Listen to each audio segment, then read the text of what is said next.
From atop the Rocky Mountains, the crossroads of the West, you are listening to the Liberty RoundTable Radio Talk Show. All right, back with you live, ladies and gentlemen. Sam Bushman on your radio. Hard-hitting news the networks refuse to use, no doubt, continues now. This is the broadcast for, what is it, July the 18th already? Wow. Time sure flies when you're having fun, right? Our goal to promote God, family, country, protect life, liberty, and property has not changed. And, you know, we don't have, in my mind, friends and enemies. I know that's the way the politics goes. That's the way they want you to believe that it always is. But for myself and for Dr. Scott Bradley, and we'll let Scott speak to this. I don't mean to speak for him either. But to me, it isn't about people. It isn't about politics. It's about every issue is a moral discussion. And every issue is about principle, not people. That's kind of really the bottom line here that's important to me. Okay?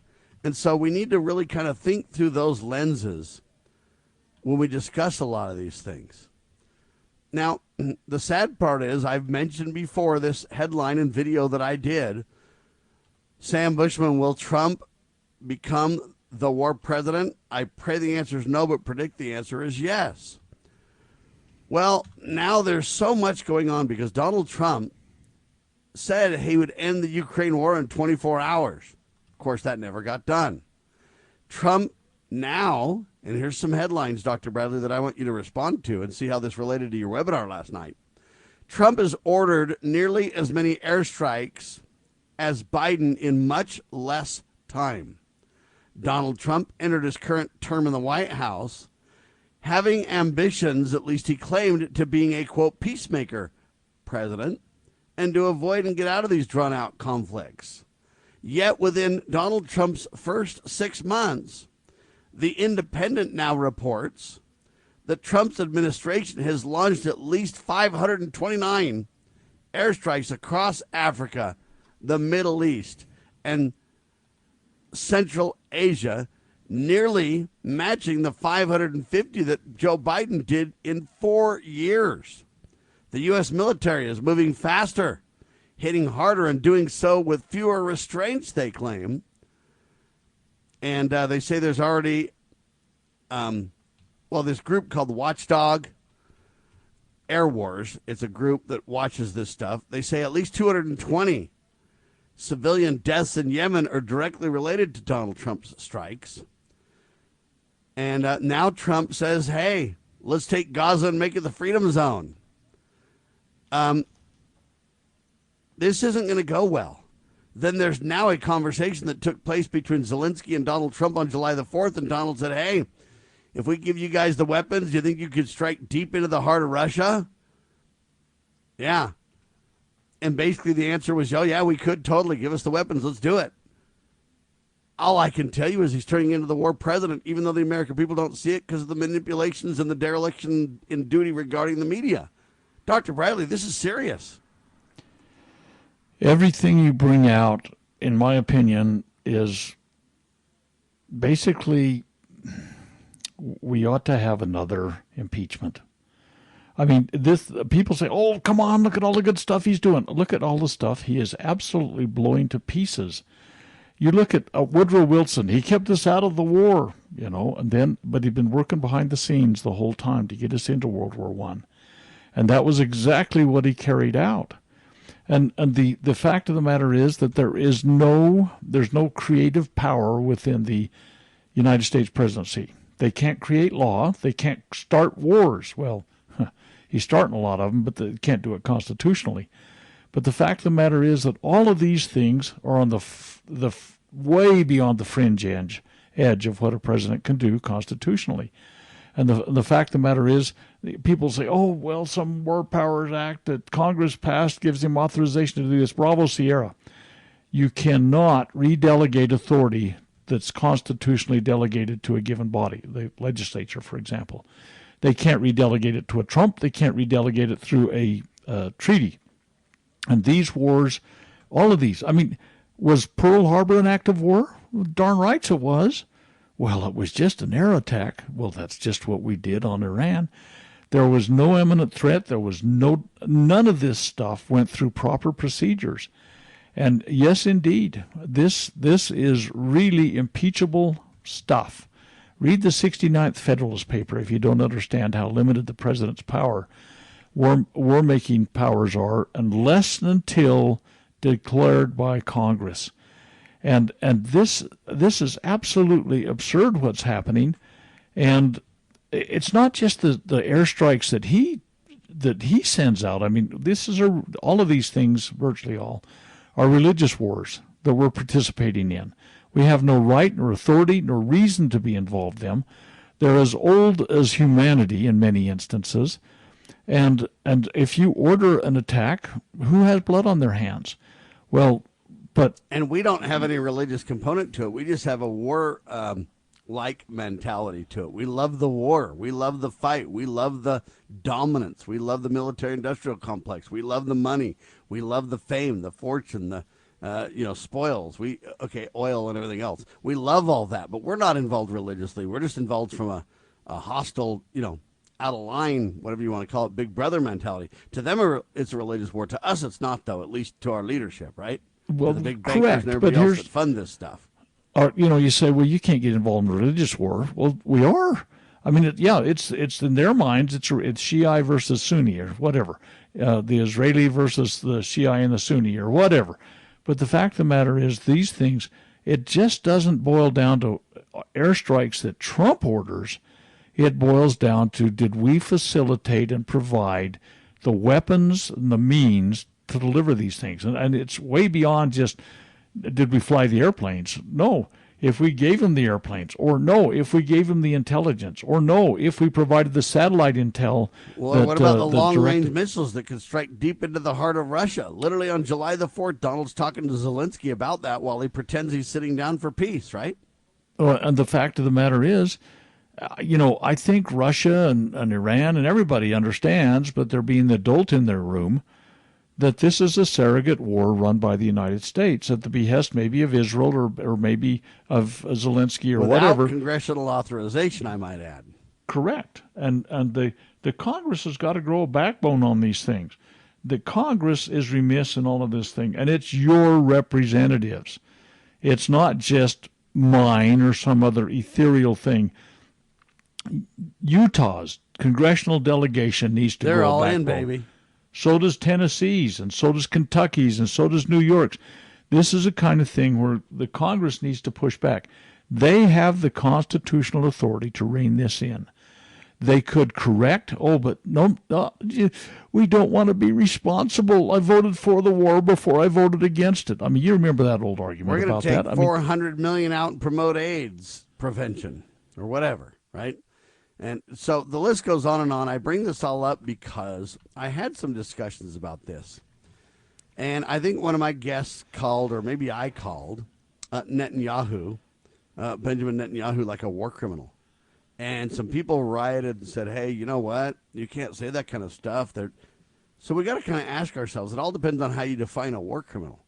What's a war criminal? My opinion is it's somebody who commits acts of war and violates, given countries' laws and or international law, and they go to war. War criminals are people who provoke and create war and violate the principles that govern war. And so when the president acts out of line or Benjamin Netanyahu comes to the table and begs for money as if he's the peaceful guy, but yet you look at, they turn around and they bomb. Just recently in the last couple of days, they said, hey, we bombed this place. Sorry, there was a bunch of innocent civilians trying to get water and they all got killed. We're so sorry about that. We're looking into it. Well, those are casualties of war. But at what point when you strike back do you become a war criminal yourself? At what point do you become not a de-escalator, not a person that wants to sit on the side and talk about diplomatic peace treaties and everything else? You become part of the problem. And so it's very difficult because the actual factual legal definition of a war criminal may not be the same as an allegation of war criminal activity or claiming somebody's a war criminal in discussions and conversation. Doctor, do you want to speak to that a little bit? Go ahead and you can skip the break too, Liz. Well, it's a pretty big, wide topic. And again, we throw these things out and spend 30 seconds on things that should be 30 hours. But the fact of the matter is that there are crimes against humanity, charges against guys like Benjamin Netanyahu and Putin. And I mean, there's even international criminal courts and countries saying if he goes to those countries, he'll be arrested because there are allegations of, and there are documented evidences of, and he hasn't been prosecuted. But hey, there's even courts saying he's a war criminal, and there's indictments and things out against him internationally, right? And there's a lot of those organizations that have very little credibility in my mind. But let's just look at the baseline of the whole foundational thing that allowed the United States to come into existence. And the Declaration of Independence was signed 249 years ago in a few days, and the basis of that being brought about was a treaty that happened in 1648, the Westphalian Treaty. And it ended a lot of religious wars, which we're into now. It ended a lot of supranational intervention in countries, meaning cross-border things that happened with large organizations. The Catholic Church was largely the big offender at this particular time, starting wars, in different countries and facilitating the overthrow of governments and things like that. This Westphalian Treaty of 1648 said you can't dink around with other countries across their borders. And I'm modernizing the language. All countries are legally equal. They are sovereign, and they may act within all of the things that a country can do. And in fact, the founding fathers wrote this right into the Declaration of Independence. They didn't say the Westphalian Treaty of 1648, but this is how it is. The colonies were becoming free and independent states. I'm quoting at the end of the Declaration. They have full power to levy war, conclude peace, contract alliances, establish commerce, and do all other acts and things which independent states may of right do. So they were claiming their place among nations. They were an independent sovereign nation. Okay, so what we are doing right now, all across the nations of the world, we're dinking around with their affairs. We're dropping bombs on them. We're facilitating. We're sending. Zelensky's going to get a full contingent of American-made stuff. It says "Made in USA" on it, and Trump's saying, "Hey, it's a winner. The European Union's going to buy this stuff. It's a big business deal." No, it's not. It's principles-based, as we keep coming back to. If you're providing the means of destruction, you're a facilitator and an active engager in this thing. And just because somebody else bought it, somebody else delivered it, somehow there's got to be some recognition of what we're complicit in. And this is he said, "Are you going to deliver this to the inside of Russia somewhere deep?" Yeah, cool, that's neat. Well, it's Trump's war now. It's Trump's. It was Biden's and what failure. Trump would say is, "Hey, I delivered the weapons to NATO. NATO is the one that paid for them and delivered them to wherever, and then so-and-so took action, and therefore he tries to create this distance as if he's not responsible." But see, Netanyahu and Trump together, in my opinion, have become really a warlike leadership. On one hand, Trump said he had a peace deal worked out. Remember a month ago or so? And he said, I got it solved. We got a ceasefire. And then I said the ceasefire's not going to hold, people. This has been around for thousands of years. Come on now. And now Trump's still working on the ceasefire. Netanyahu's not complying. He's attacking and attacking and attacking. And what they would say is, well, hey, we have the right to. Since October 7th, 2023, by golly, we were abused. That's right, they were. But at what point, how long does retaliation make sense if your goal is a ceasefire and your goal is to de-escalate? And so at some point, when does somebody become a war criminal? See, part of they have crimes against humanity. Over 100 innocent people are being killed in Gaza every single day. I mean, that's the statistics. I'm kind of tracking this. You have to use external sources and everything like that. Sniper fire and, explosives that are delivered over there and all this kind of stuff. Women and children. I mean, men too. If the men were there to get bread and water for their family and they came to this distribution point and they got sniped at that condition, or somebody sent in an aircraft that delivered a ordinance on top of that. This stuff is criminal, and I don't get it. I'm going to draw an analogy, and people are going to say, "Oh, you're anti-Semitic because of it." The Jews of all people should understand genocidal actions. When the Germans took over Warsaw, Poland in the 1940s, they set up a ghetto, if you will, a Jewish ghetto. They cordoned them off. They wouldn't let food in, or they wouldn't. I mean, they were starving these people to death. And what happened was the Jews in there, they got a handful of handguns. It was 6 or 9, something like that. And they started shooting some of the Nazis that were guarding them. And when the Nazi went down, they grabbed his Mauser, their rifle. They picked up by, basically scavenging weapons, and they started a rebellion. And how did the Nazis respond? They brought in the heavy artillery. They brought in the tanks. They decimated. They slaughtered the people in the Warsaw ghetto. What is happening different than that in Gaza?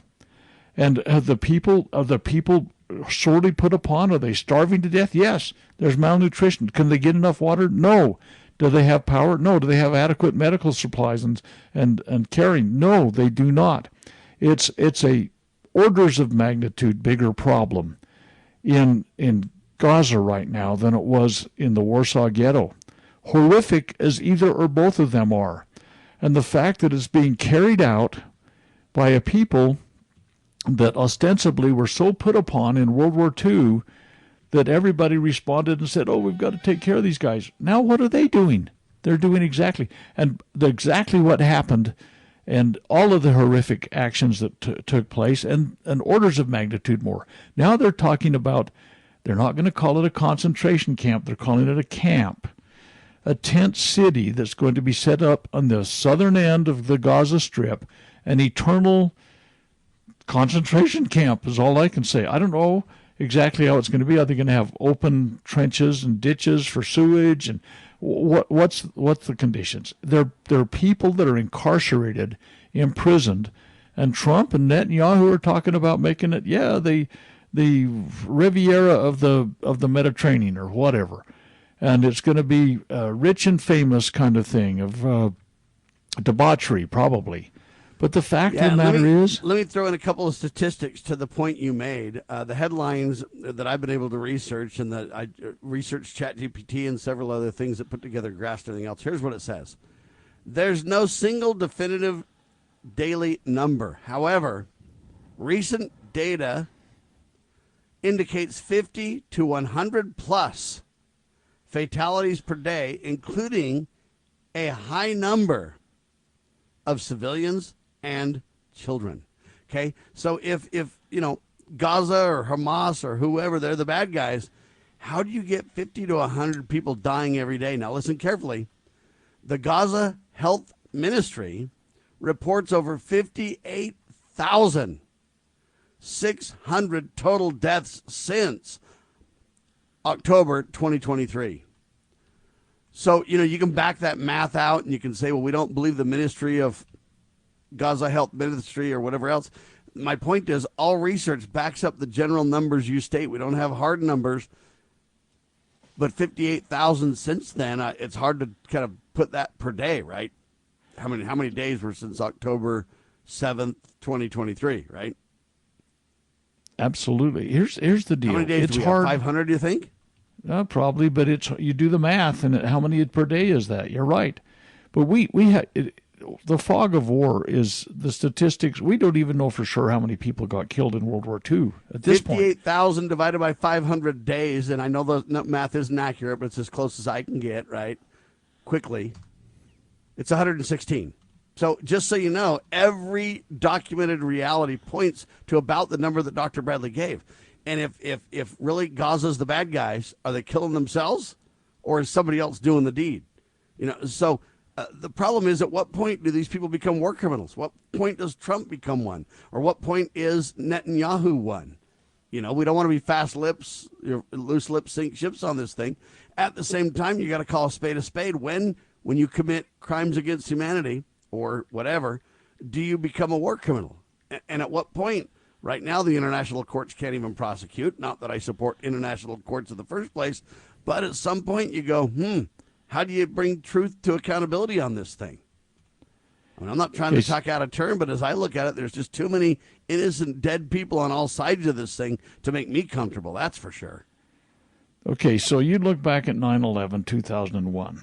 The number killed is 3,000-ish, and you look at what an outrage we had as this nation, a nation of over 300 million people at the time. And if you look at the 2 million people that have been in Gaza, before this whole nonsense started, they've had 58,000 is a massive number. Yeah, if you divide 3,000 into 58,000, you get basically 20 times what was killed on 9/11 for a much smaller population. This is massive casualties that are happening. You look at the rubble this has turned into. And by the way, you say, well, they deserve it. They came on in October of 2023. There was somebody that thugs did, but not the innocent people in Gaza didn't. Well, many of these people are just even thinking, that, hey, Sam, when's my number coming, right? The Palestinians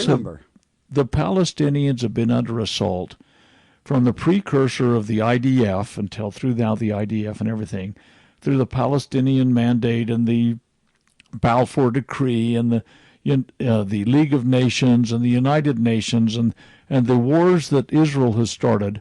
The Palestinian people, millions of them have been killed since the 1930s. And if they responded in October of 2023, is that so? Can you go, wow, they've been patient for, 80 years. But the fact of the matter is, nothing started in October of 2023. Nothing started then. This was a response. You tap your knee, and the doctor does, and your reflex happens. Finally, there's been a reflex. In every instance, Israel has been the aggressor. You look at the 1967, attack on the Liberty, USS Liberty, and you look at that war that was started, that 6-day war. You look at the Yom Kippur War. You look at the 1948 war. You look at the Suez Canal War. Every single stinking thing, and including and up to today, has been a Israeli-initiated, this stuff against Iran. The United States involved. We have engaged ourselves in something that has been going on for many, many, many years, and we're delivering all the armaments for it. And now we're involved in the Ukraine thing, and we are reducing our stockpiles of weapons to the point we can't do our annual training to keep our artillery units up to date. We have ruined our stockpiles. If we have a real shooting war sometime, across the, Straits of Formosa onto Taiwan, we got a 7,000-mile supply chain to bring artillery shells to there. But holy cow, who's going to stumble into the next mess? We're not in a position to do it. We've depleted all of our resources. We've spent all of our money. We've spent this new big beautiful bill has $1 trillion for military. I would call it aggression. I know they would say it's to defend the United States. I don't buy that at all. It's flat out for here's aggression. The deal. Trump considers the sales he's making of Patriot batteries and stuff like that to the European Union / NATO. He's considering them to be another business deal. Look at that. Our manufacturers are making gobs of money off of this. And boy, another super deal for us. But we're shedding blood all over the world. And it's the Prince of Peace just is never in the dialogue. Yeah.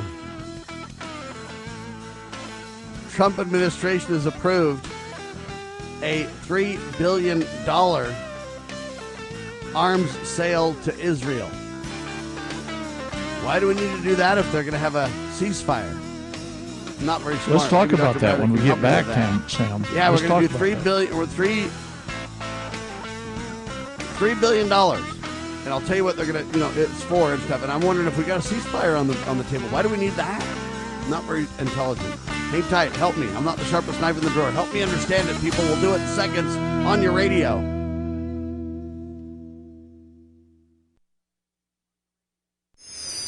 How would you like to help this program reach more people and earn silver at the same time? Call or text 801-669-2211 for complete details. News this hour from townhall.com. I'm Rich Thomason. $9 billion worth of planned federal spending on foreign aid and public broadcasting will be canceled. The House giving final congressional approval to the spending cuts. White House Budget Director Russ Vought says it's a good start. We were watching closely about that first vote, and I think it's likely you'll see an additional package. We're not here to announce anything on this front, but in terms of seeing whether this was a useful effort that was not a waste of time, it certainly has satisfied that threshold, and we'll see where we go from here. After noticing some minor swelling in his legs, President Trump underwent a battery of medical tests. Bilateral lower extremity venous Doppler ultrasounds were performed and revealed chronic venous insufficiency, a benign and common condition, particularly in individuals over the age of 70. Importantly, there was no evidence of deep vein thrombosis or arterial disease. White House Press Secretary Caroline Leavitt. An airstrike on a Gaza church prompted President Trump to make a phone call to Israeli Prime Minister Netanyahu. 3 people were killed and 10 were wounded, including the parish priest, when an Israeli shell slammed into the only Catholic church in the Gaza Strip. White House Press Secretary Caroline Leavitt was asked about President Trump's response. It was not a positive reaction. He called Prime Minister Netanyahu to address the strikes on that church in Gaza. She said Netanyahu told the president it was a mistake to hit the church. The prime minister later released a statement saying Israel regrets the church strike. Greg Clugston, the White House. Wall Street taking back some of its recent record gains. The Dow down 193 points. The Nasdaq is off 33, the S&P down 7 points. More on these stories, townhall.com.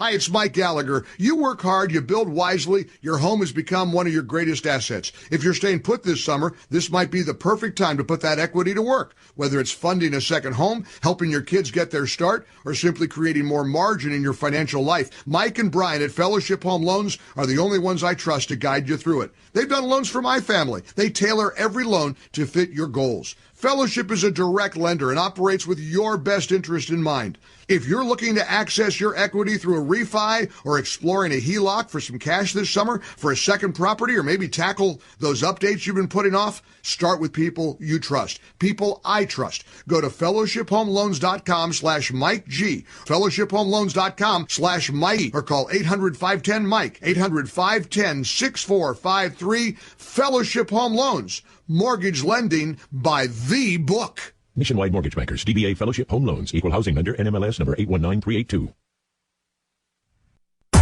Cybercrime is exploding. Take Sarah from Sweet Delights, whose world crumbled after having to close with not being able to bounce back. Small businesses are prime targets, but the right strategies can keep yours safe. Jay Hill, CEO of Network Providers, has co-authored The Cyber Playbook Simplifies Cybersecurity for Business Owners with Strategies to avoid costly breaches and fines. Build a strong cyber attack response. Secure your business with key protections. Cyber threats aren't slowing down, but you can stay ahead. Protect your business. Ensure its security for tomorrow. Get the Cyber Playbook today at networkprovidersinc.com/cyber-playbook or call 385-446-5500 now.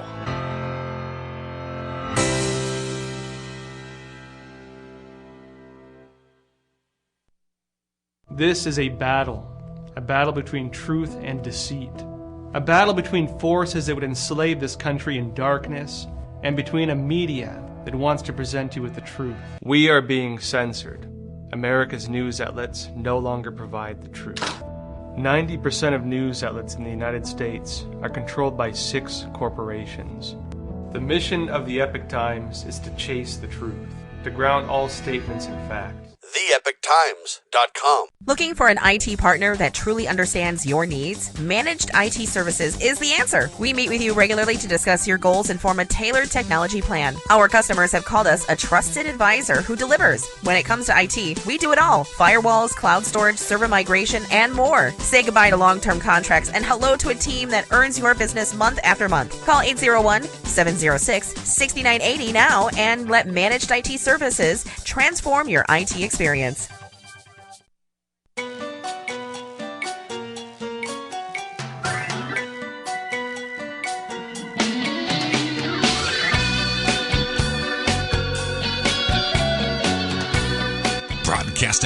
Live from atop the Rocky Mountains, the crossroads of the West. You are listening to the Liberty RoundTable Radio Talk Show. In Gaza, about 100 a day civilians and innocents die. The Gaza Health Ministry reports that over 58,600 deaths since October 2023, and they say most of them are, women, children, and innocents. Meanwhile, the Trump administration, listen carefully, has approved a major, nearly $3 billion arms sale to Israel, bypassing all normal congressional review to provide the country with more of the 2,000-pound bombs that has been used against the war in Hamas, or the war by Israel and Hamas, all in Gaza. APnews.com with that piece. Then Trump says, hey, the U.S. should just take Gaza, make it a freedom zone. TheHill.com, we can have a lot of fun over there and have a good time, he says. Dr. Bradley, if we're going to have a ceasefire, as Donald's been promising, he said he had one a month ago, but it's not true. He's still working on it. But if we're really planning on a ceasefire, a ceasefire, and Putin might be the bad guy, who knows? But we're going to work with Zelensky on one ceasefire. We're going to work with the leaders of Israel, Netanyahu, on another one. Why do we need to give $3 billion of bunker-busting bombs, bypassing Congress, to do it? Something's not adding up in my redneck little mind. I'm not the brightest bulb, doctor. I can't understand all that. Well, if their lips are moving, they're lying, and this is basically where we are. If we go with the ceasefire, the ceasefire is going to be used as a time to reload. And right now we're reloading their magazines. I mean, you're stacking magazines. Think about that. You're putting your ammo and positioning it to be used as soon as the battle starts again. And so what we're doing is we're just reloading their armaments. And it's really quite amazing to me. If you keep this up and you lie to the world and say you're working on a peace deal, but you know full well you're delivering bunker-busting bombs to the tune of $3 billion, and you're intentionally bypassing Congress to do it, at what point do we need to prosecute this? At what point is it like war criminal status? Well, and the thing that's really interesting is that I'm chewing my tongue a little bit how to explain this without being totally inflammatory or maybe being totally called out on the thing. But I'm truly of the belief that this 12-day war that just happened between Iran and Israel, that Israel started, that Israel went over to Iran and started bombing all over their infrastructure, their buildings, their sites of all sorts and types, and early warning systems for radar and so on and so forth. It was a total war of aggression that happened. And surprisingly, Iran pushed back. And they started sending ballistic missiles over to Israel. And this has been really uncovered. I mean, it has not been covered is the more appropriate way to say it. The response from Iran was devastating. There was far more damage done to Israel than anybody is admitting in the mainstream press. What's happening, I believe what happened was that Israel came crawling to Papa, Donald Trump, and said, we're going to get our butts kicked. Their response is much more devastating than we anticipated. Our infrastructure is being called into question. Our ability to even continue to stand many more days. I mean, I'm not talking that this war of attrition kind of thing that began was, I believe, much more devastating to Israel than it was to Iran. And so, King's X, we got to stop. Oh, okay, this 12-day war, let's all take a pause, take a chill pill, whatever. I believe that was to prevent Israel from having a major collapse. And very few U.S. Agencies are doing that. By the way, and I hate to even mention this now at this point, but it may come up later. The Tucker Carlson interview that he did with the president of Iran, that's people ought to go find that and listen to it. It's far different than the stuff you get fed every day by the lame brain mainstream media here. Well, whenever I hear these interviews that are, different, that are honest for a change, I find that these leaders might be willing to sit at the table a lot more than we think they will. Oh, Tucker Carlson's interview with the president of Iran. I mean, I see Netanyahu. If you haven't read Machiavelli's The Prince, there's Netanyahu by definition. This guy, I think his training, the president of Iran, is a physician by training.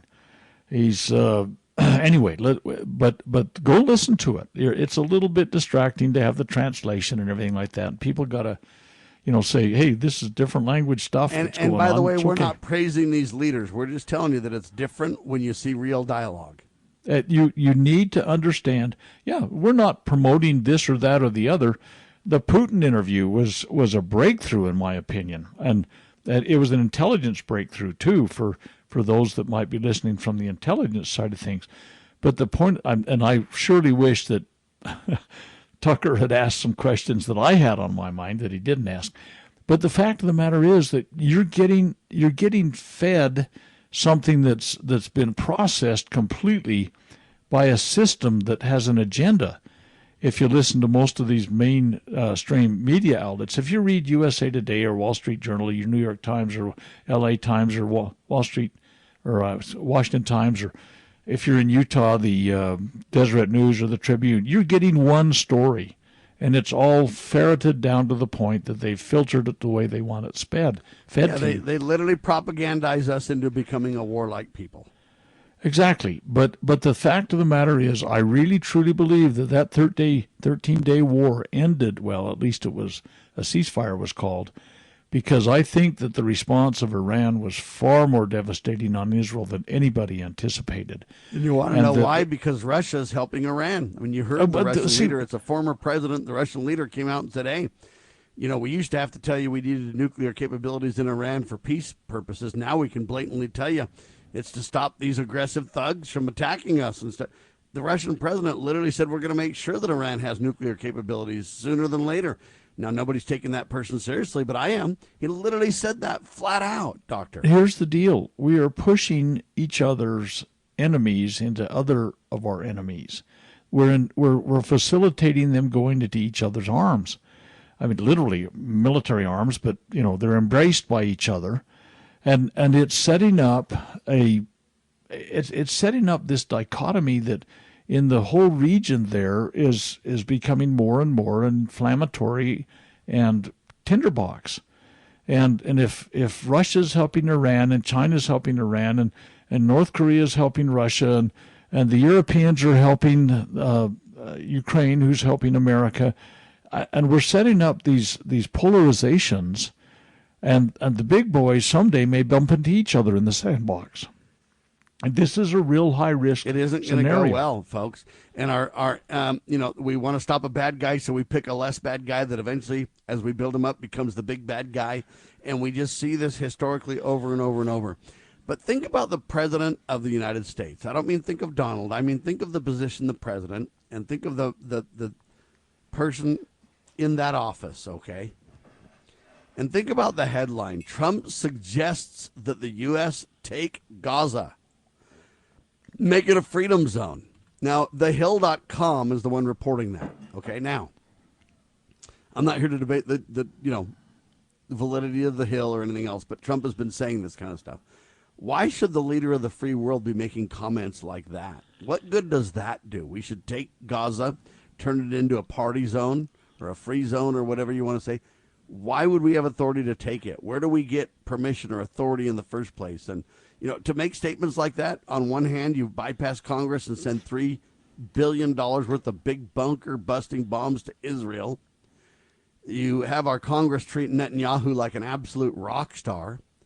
You claim that you're not picking sides, you're picking side of freedom, but yet you're joking, or maybe you're serious, I don't really know, about taking Gaza and turning it into a party zone. What kind of statement does that make to the Israelis? What kind of a statement does that make to the Gaza or to any of these groups of people? You say you're sitting down for peace, but then there's conversations that get released on July the 4th, our patriotic day, where you're basically saying, hey, what if I give you capabilities to reach far into Russia? Go ahead and skip the break. Doctor, I'm just saying you'll never make progress this way. It's not possible. No, and Trump is playing like he's a real estate mogul that's developing and blah, blah, blah. This isn't his role. He is not, and like I keep saying, it's not a game. It's not let's make a deal. It's not who's going to get the biggest profit out of this or that or the other. There's principles at the base of these things, and if we don't start recognizing that and acting within that principles-based solution, we're in big trouble. Let's just take Syria for just a second. We, for years, predating Trump's first administration, we're in the middle of a civil war trying to get rid of Assad over there at the behest, I believe, of Israel that was pulling strings there. Syria has been a morass for a long time, but we took the side of the rebels, if you will. You think about England coming in and helping the Confederacy in the United States. We took the side of those trying to overthrow Assad. And in the process, we trained and armed ISIS. Okay, we created ISIS. ISIS got too big for their britches, and they started to become a caliphate, and Russia and the Kurds helped stop that. They saved the United States bacon on that one. But the guy that took over Syria now is an ISIS creation. And Trump and them are trying to downplay this terrorist background, kind of like happened with Menachem Begin when he was a terrorist in Israel, blew up the King David Hotel and everything else. This was a guy, they were blowing up marketplace, little villages all around Palestine, and he becomes the premier of Israel. And the ISIS guy that we created is now over Syria because Assad bailed, and it's like, holy cow, everything we touch turns to trash. And well, you're right about that. And the latest headlines relating to kind of this interesting phenomenon, there's warfare on so many fronts, and the propagandizing of citizens everywhere seems to kind of be a hallmark of a lot of this, it seems to me. For example, the headline says the 12-day conflict between Israel and Iran saw intense online warfare marked by artificial intelligence augmented propaganda and disinformation campaigns. And it goes on and says, prior to the Israeli bombings at, what do they call it, Evin Prison in Tehran on June 23, fabricated social media posts in Persian anticipated the attack. Anyway, it goes on and on. These operations included deceptive videos and were part of Israel's larger strategy outside of psychological warfare. So both nations leveraged social media to influence public opinion and exacerbate regional tensions, employing tactics about spreading lies about military losses, misleading mobile alerts. The conflict demonstrated an escalated level of information warfare, with disinformation's efforts quickly reaching mass audiences via social media platforms. Researchers highlighted that this new phase of, quote, influence warfare is supported by advanced technology, and it's just getting going, Doctor. Do you want to respond to that real quick? About it was 20 years ago, for my own interest. This wasn't an academic study for any university or anything. This is my own interest. And so, you kind of, I'm eclectic in a lot of weird ways, but I did a review of propagandized things with a focus on how it's used in war. And I focused particularly, minorly in World War I, but in a major way on World War II.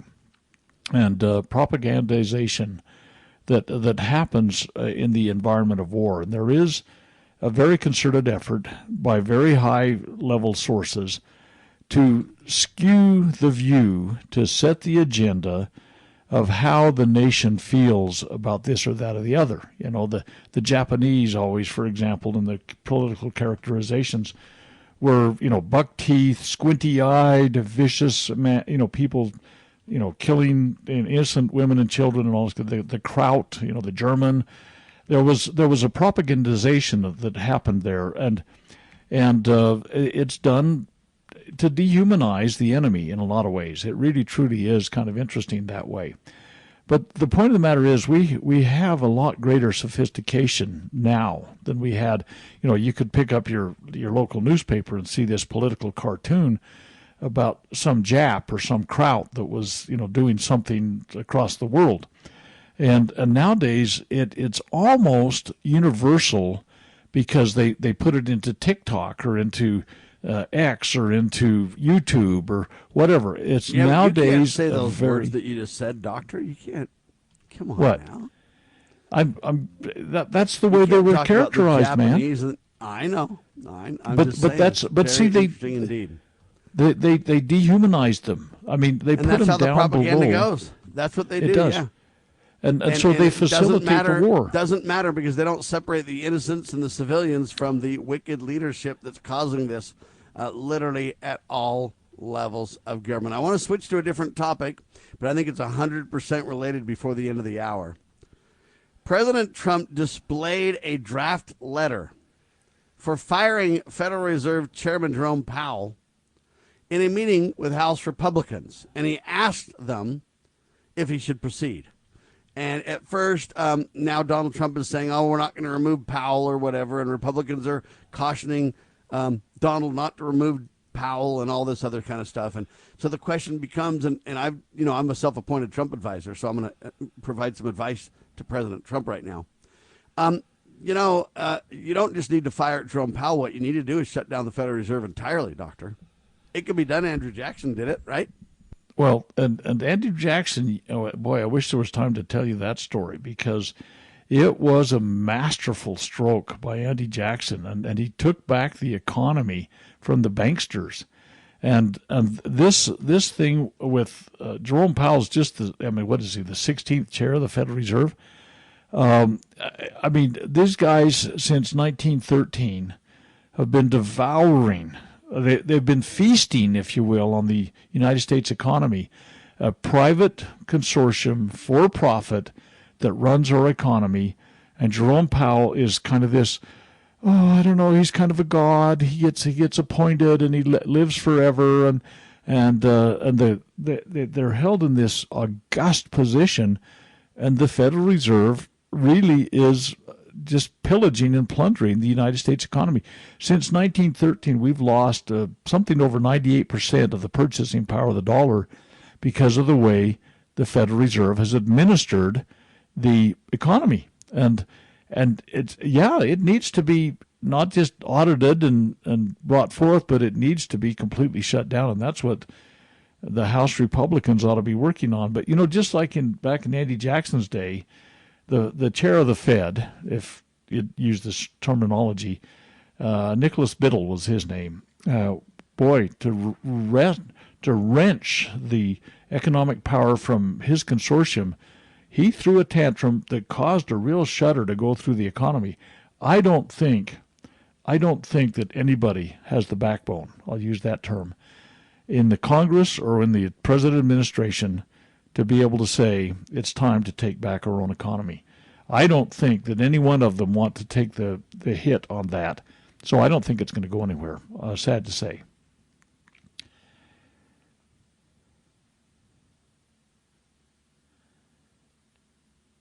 You thinking about it, Sam, or do you agree? I'm sorry, I had my mic muted. I apologize. I was talking and responding. I was saying that I believe that Jerome Powell is not a great guy, but, he's only doing what he's been hired to do. And President Trump needs to understand this simple reality that, hey, if we got rid of the Federal Reserve entirely, forget just firing Jerome. Jerome's not the problem. The organization, the institution, this banking cartel is the problem. We have no business creating fiat money that eventually can just be used to fund any war under the sun. And the only way we're going to get back to accountability and transparency in all this and stop these wars is if we go back to honest money. There is no other way. And so Jerome Powell's not the problem. The problem is the Federal Reserve itself. Well, Donald Trump's not even talking about that really, is he? But he needs to be. And so that's why I bring this up is that, hey, Donald Trump's going to ask everybody, should I fire Jerome? Yeah, but you should shut down the Fed too. Firing Jerome is just kind of, playing games around the edges, isn't it, Doctor? Yeah, we're nibbling around the edges on so many things right now. I mean, the idea of our war economy, our intervention internationally, our military adventurism, our economic stuff that's going on, it's not make a deal. I keep bringing that up. It's you don't go make a deal with, what was his name, Bob Barker on that show? Anyway, you don't go just make a deal. You start to run this country like it was designed to have limits and bounds and checks and balances. It's very powerful, but only within certain areas, and you can't dink around in other areas. You just can't. And so, I mean, not constitutionally and not with any good effect, but what we're doing now is I think we're nibbling around the edges, and I think that this budget kind of cutback that we were talking about a few minutes ago is kind of indicative of where we are. $9 billion when we have trillions of dollars that are out there blowing in the wind, that there doesn't seem to be anybody with enough backbone to say, you know what, we really ought to not be in this business. And instead they're making deals for the military-industrial complex to sell bombs to Ukraine and, not Ukraine directly, but through the, European Union and NATO, and give them to Israel bunker buster bombs. What the heck are we talking about? Hey, if we're working on a ceasefire, we don't need any bunker buster bombs being sent by the tune of $3 billion when the American people are in debt $37+ trillion with no end in sight, folks. Things have got to change. So firing Jerome Powell, I mean, that's a waste of time. And Donald Trump does this, in my opinion, to create massive distraction. He does this, in my opinion, because he's trying to gauge, put his finger up in the wind and see where everybody stands and everything else. Who on earth has answered Donald Trump besides Sam Bushman and said, yes, you ought to fire Jerome Powell, but really you need to go further and abolish the criminal banking cartel called the Federal Reserve. It isn't federal, and there are no reserves. It's a flat-out fake news lie. It isn't real money. I mean, who's responded to Donald like that? Is there anybody else besides me? I'm a self-appointed advisor. But is there anybody else giving Trump advice like that? No, but I don't think they have the backbone to even respond to anything that's being said. Because they don't, but I can at least point out where we need to go. Isn't that where we need to go, Doctor? Isn't that good advice? Yeah, we got to make some incremental progress that way. And you talk about $9 billion is an infinitely small incremental progress, but it is something. But but Johnny it's surely not a penny. Good for him. Yeah, it's good that Johnny saved a penny. Yep. Put it in I know they spend $100 a week, but he saved a penny. It's really good. That's kind of the deal that we're talking about. And all I can tell you is, though, we need to give President Trump proper advice. We need to point out the way of solutions. And okay, it isn't partisan politics. It isn't pointing the finger at either party. The party should be over. The real discussion needs to be about what is it going to take to rein in out of control spending. And the only way I know is to abolish the Federal Reserve. Otherwise, they'll just play games of spending. I'll give you a quick example. We got rid of Roe versus Wade and thought we had abortion, improving. Now all they've gone is to chemical abortions, and they're shipping across state lines against state law. Abortion, murder medications right in your own home. You can murder your baby right in your own home. And the federal government is violating state laws. Okay? And you go, oh, so they've just changed the game. They're doing the same thing with war. In the name of peace, do they promote war at every turn? The only way to rein in these people is to restrict the amount of money they get. The only way to restrict the amount of money they get is to follow some state leadership and go back to constitutional currency. The good news is the states are trying to do something, and it's not perfect, but it is a start. Dr. Bradley, any final thought? You got 20 seconds. Oh, man. Well, we need to seek truth and do it steadily. That was Washington's advice, and that happens all across everything we're dealing with right now. God save our republic.